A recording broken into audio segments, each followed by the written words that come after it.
You're on 94.1 FM, 3WBC, with Jerry Guirguis presenting the Egypt Australia Radio Show, a weekly English edition covering local and international news sourced from Australia, Egypt, and the Greater Middle East and North Africa region. The program affectionately covers the arts, culture, trade, and politics. Sunday evening, 9 p.m. till 11 p.m. And now here's Jerry Guirguis presenting the Egypt Australia Radio Show, 94.1 FM, 3WBC, the voice of the Inner East.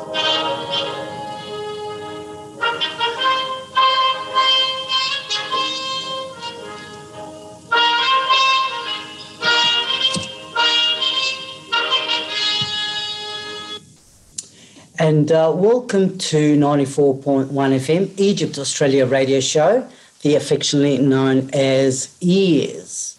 My name is Jerry Guirguis, and I have the absolute pleasure in interviewing Dr Janet Davey, forensic Egyptologist, Victorian Institute of Forensic Medicine, and also from Monash University. This is a pre-recording via Zoom session on Thursday, the 23rd of December, 2021, and it will be broadcast Sunday, the 26th of December, 2021.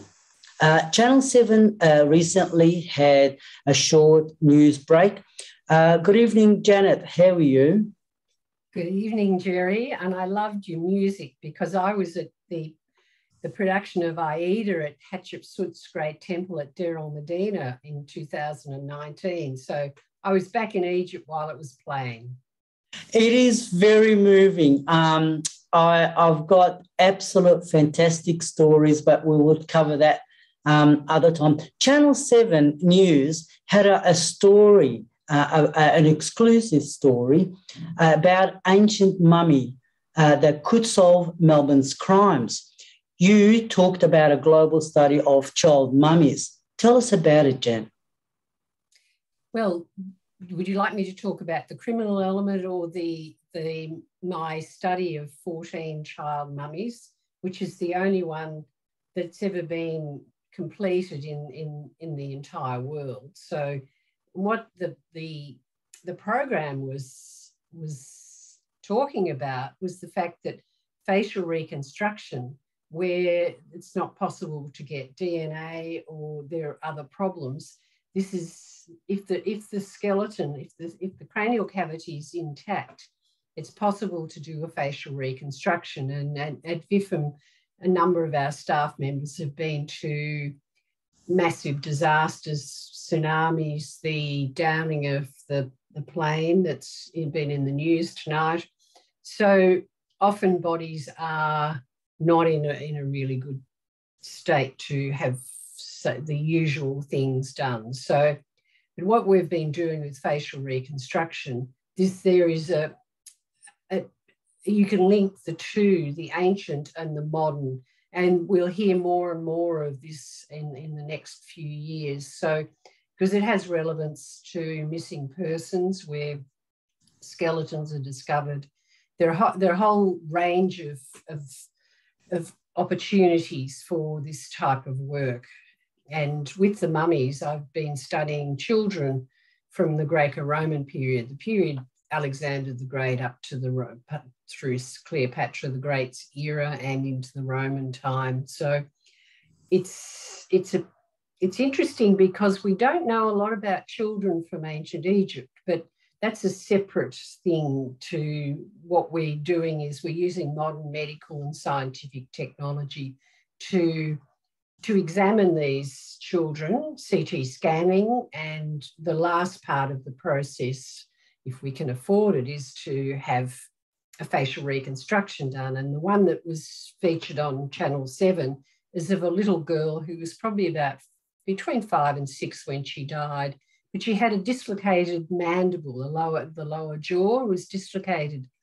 And what we want to do is with 3D printing, the skull was 3D printed, but the lower jaw was printed separately. So one of our experts has placed the lower jaw back into the correct position, and then that will go to Jennifer Mann, our forensic sculptor, who will reproduce the face as the child looked like before she suffered this terrible injury. And we don't know whether the injury at this stage yet, whether the injury was the thing that killed her, whether it was post-mortem during mummification, we're not sure. So we're hoping to answer those questions. And there are crossovers with, as you mentioned, Victorian Institute of Forensic Medicine, the bushfires, the Black Saturday bushfires, the protocols that are used to determine sex, the possible age, all the things that you need when identifying a body. These are the sort of, this is the methodology I use too with studying ancient Egyptian child mummies. Well, there's a lot there, Dr. Janet, in that there's a lot of professional ethics that's been handled. And if I can just go over some of the things, the mummy that as I understand from the documentary from Channel 7, is a 2,000-year-old child, but she's in the British Museum in London. And I can understand the having the CT scanning, the 3D printing, and Jennifer Mann being the forensic sculptor and the facial reconstruction. We've seen that. As a package, it works remarkably well. Those all components coming together. My question, I suppose, is that how many child mummies are there in Australia? At this stage, I've found 3. There are 2 in Melbourne and 1 in Sydney, and I've studied all of those. And I thought you might be going to ask me about ethics, but what's motivated me with my early mummy research was to do this scientific and medical work and have images of these children so that their bodies could be not on display. So the little mummy with the dislocated jaw, she's unwrapped, but she's in storage. So we have to look at that too, because in the past, as you know, there were social events when mummies were unwrapped and bodies of ancient Egyptians were treated badly. They were used for various reasons. For instance, apparently for being burnt to run steam trains, but I think that might have been a bit of a furphy, that one. But yes, these were people from ancient Egypt and ancestors of the modern Egyptians. So it's very important to be aware of that. And I've always treated the children as I would expect my children to be treated. So yes, things are changing. I had no question around that. It's like the standards of nursing all around. Australians' standard nursing is well up there and all recognised. So I can imagine Egyptology, Australian Egyptology, as a profession is well received overseas. So I had no questions around that and the ethical component. The 2 that are in Australia, in Melbourne, 1 in Sydney, are they part of the library, the state library, or are they part of a university? No, the 2 in Melbourne, it's actually a full mummy that's wrapped and has a cartonnage coffin, the anthropoid coffin. That's cartonnage is similar to plaster of Paris, so it can be moulded and then painted. There's also a head, and that was the first thing that I ever CT scanned of ancient Egyptian part of a body. And the other one, so that's the Australian Institute of Archaeology that's on the campus of La Trobe Uni, but totally separate. And the other one, commonly known as Horus, he was what was called the Nicholson Museum at the University of Sydney. But there's now a large museum on site at I think it's Chow Chak Wing Museum, So the Egyptology collection has been moved in with other collections. So, but all these mummies have been published. So if anyone's interested, they could Google me as Janet Davey, Forensic Egyptologist in Google Scholar, and you'll find the papers about the mummies. Right. We go back to the Channel 7 covering and talk about, having the combination of CT scanning, 3D printing as a technology. We know that the DNA kits these days, Dr. Davey, are common, and they're commercially profitable operations, part of the operation, and what makes it profitable in that everyone wants a DNA and finds out, get a sample and send it in.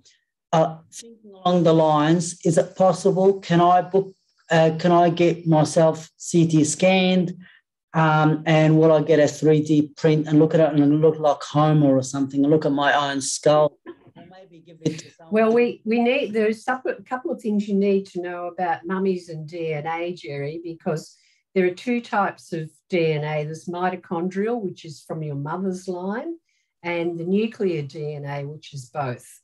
Now, nuclear DNA degrades over centuries. So the mitochondrial DNA is the one that it's possible to get a DNA sample from a mummy. And there've been some studies in Egypt where they've done this, and they've also thought that they've managed to get nuclear DNA. So, wow. But that's a separate issue, and I think anyone who is planning on getting their DNA done should know the answers before they do it. Otherwise, they could find something quite odd.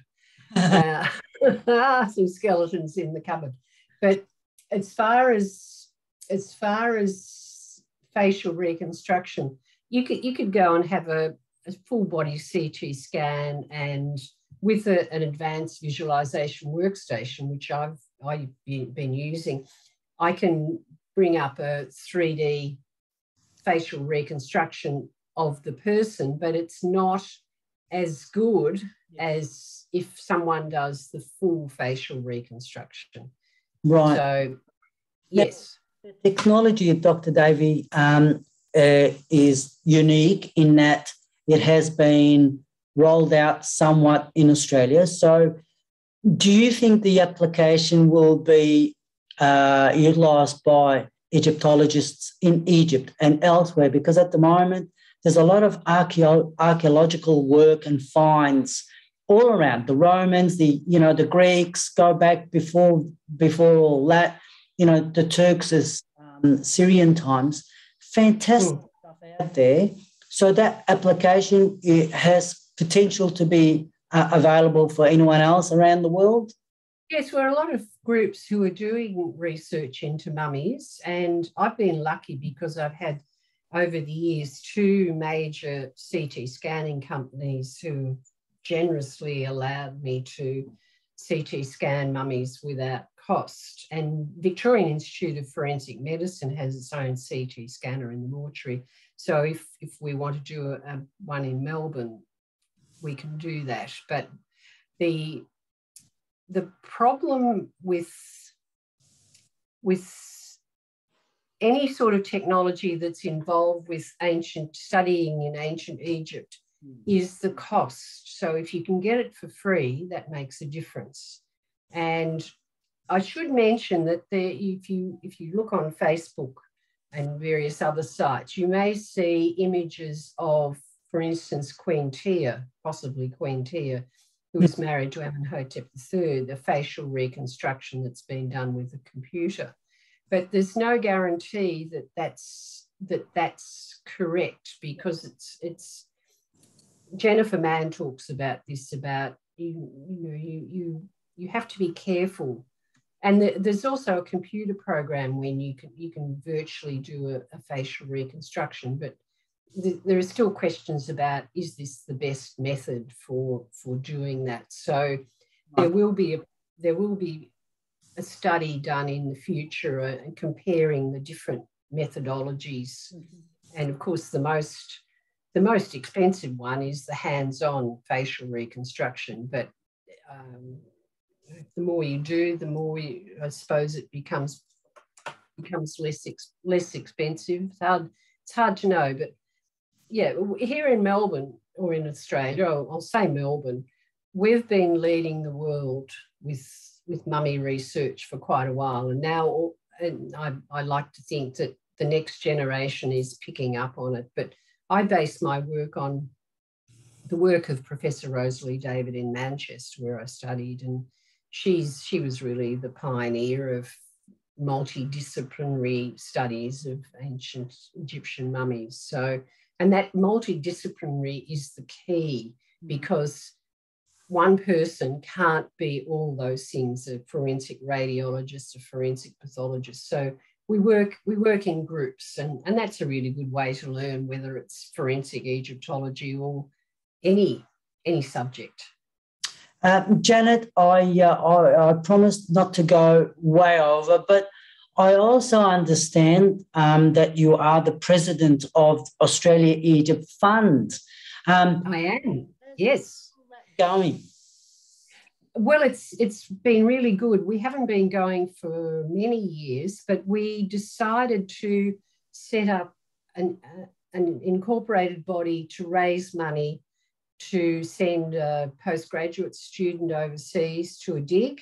Yep. And also to what I'm really, really interested in is assisting Egyptian-led digs, small ones, in Egypt, because if anyone who goes to Egypt and goes to an excavation site, you will see that they desperately need funds. So we've been doing that. Mm-hmm.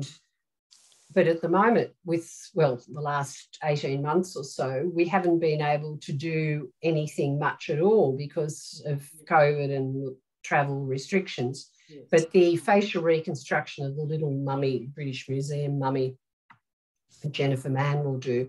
The fund is assisting with the funds for the material, because and we need some money, a few $100s for a wig, because this is one of the children with fair hair, and I've written about this too. So suggesting that there's possibly Greek or some other genetic makeup of the three of the children that I've CT scanned for the British Museum have fair hair. Wow, see, yeah, that is amazing.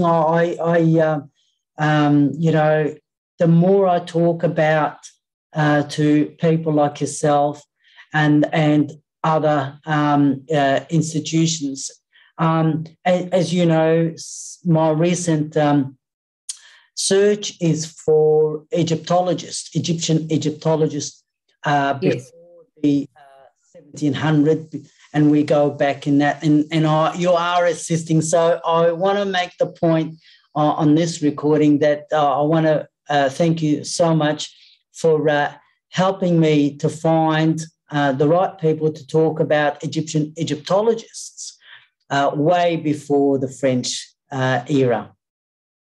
Yes, and also now the people like Zahi Hawass, and he's had an enormous amount of bringing Egyptians back into working with their own history, and that's really, really important.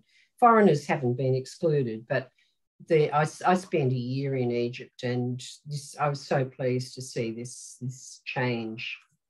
Thank you. Go Egyptians. Thank you. I love Egypt. I know you do, and it just projects very well, and I know that. And we want to thank you. The Egypt Australia radio show has always listened to your lectures when they did come up, and a lot of their listeners are your followers.